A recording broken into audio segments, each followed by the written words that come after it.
Hello again, it's time for another look at another member of Q Acoustics' award-winning 3000i loudspeaker range. And today, it's the hardest working speaker in show business, the 3090Ci center speaker.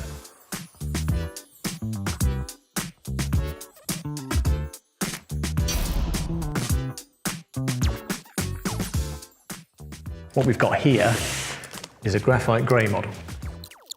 So you'll be pleased and relieved to hear that I've lost virtually no fingers. So let's find out what's inside. Instruction manual, of course, all the important specification that you want to know about your speaker is in there. There are some bung ports towards the bottom here. Now, center speakers are a bit of an unusual shape, and it's not always the easiest to get them out of the box on your own. You might want to have a friend help, but no one involved in making these videos is prepared to help me. So I'm going to do it on my own. And there we are. Reasonably elegant in the end, I thought. So it's packed in polystyrene, of course, because the contents may have settled during transit. And inside the bag, there's a nice graphite grey Q Acoustics center speaker. Now, what a lot of people don't realise about center speakers is they have to do an awful lot of work. If you've a DVD or a Blu-ray soundtrack that's been mastered into 5.1 surround sound, then anywhere between 60 and 80% of the entire soundtrack is going to come through the center speaker. Certainly all of the dialogue and all the most important stuff that way. So your center speaker's basically got to be up to it. So if you've been sensible enough to establish a surround sound system using 3010Is or 3020Is or even 3050Is if your space is big enough, then you need a 3090Ci center channel.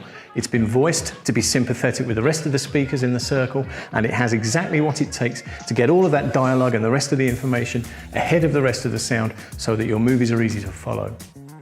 Okay, so up front there is first and foremost a nice shiny Q Acoustics logo which needs exposing.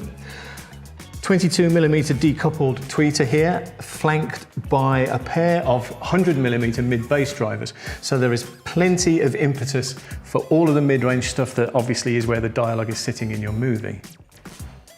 Around the back, two reflex ports just to add a little reinforcement to the lower frequencies. Proper low profile 4mm binding posts so you can use proper speaker cable.